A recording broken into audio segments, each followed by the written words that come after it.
আসসালামু আলাইকুম রহমতুল্লাহ।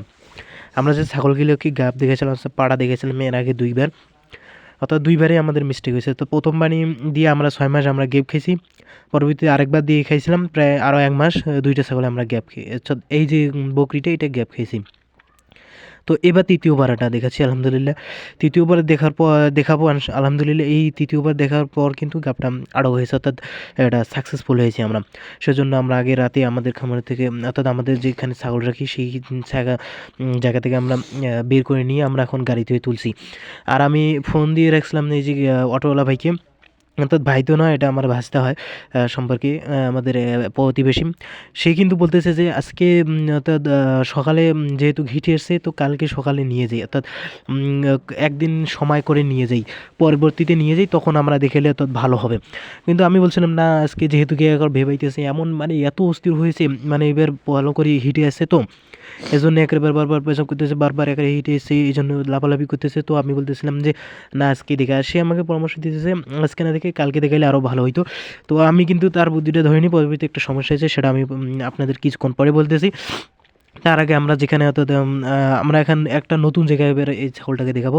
আর সেখানে পাঠাটা ছিল কিন্তু একদম ক্রস পাঠা, অর্থাৎ ভালো কোয়ালিটির পাঠা ছিল, কানগুলো বড় ছিল, অর্থাৎ সাদা লাল কালারের যে তোতাপুরি হয় সেগুলো কিন্তু ছিল। তো আমরা রাতে সেই বাড়িতে যাইতেছি, যাওয়ার পর আমরা রাতে যে তাদের পাড়াগুলো রেখেছিল সেইখানে আমরা বের করে নিয়ে এসেছি। নিয়ে এসে আমরা এই যে পাড়াটা দেখতে পাচ্ছেন, এটা দিয়ে আমরা কিন্তু এখন তাকে বেচ দেবো।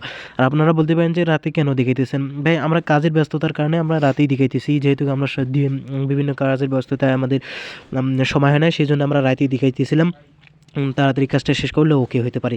তো আমরা হচ্ছে এখানে গাব দেখার পর দেখা শেষ করে আমরা এখন বাড়ির দিকে রওনা দেবো। আর তাদেরকে আমরা 130 টাকা দিয়েছি, আর ভ্যানওয়ালা অর্থাৎ ভাড়া নিয়েছে প্রায় 100 টাকা চেয়েছিল, আমরা 70 টাকা দিয়েছি।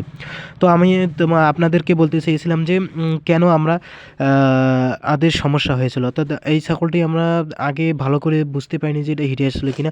হিটে না আসলে কিন্তু এটির সমস্যা হতে পারে। আর ছাগল হিটে আসার লক্ষণগুলো হচ্ছে সে বারবার হাল্লা করবে, বারবার প্রস্রাব করবে, তারপরে খাওয়া কমিয়ে দিবে ইত্যাদি, সেই এরকম সিমটমগুলো দেখবো। আর পরবর্তীতে আমি পরে আমার অটোলা ভাইয়ের কথা না ধরার কারণে, বাজিস্তার কথা না ধরার কারণে পরবর্তীতে কিন্তু পরের দিনে আবারও দেখাইতে হয়েছিল। পরের দিনে আবারও কিন্তু চিৎকার করা শুরু হয়েছিল, অর্থাৎ ভালো করে হিটে তাদেরকে গাব দেখা হয়নি। তো এই যে সকালে দেখতে পাচ্ছেন আমরা এখানে রেখে দিয়েছিলাম, রেখে দেওয়ার পর দেখতেছি যে সে আবারও ওই যে বারবার পেজা করতেছে, আবারও চিল্লা করতেছে। তো আমাদের এবং আমাদের খামারের জন্য দোয়া করবেন। আসসালামু আলাইকুম রহমতুল্লাহ।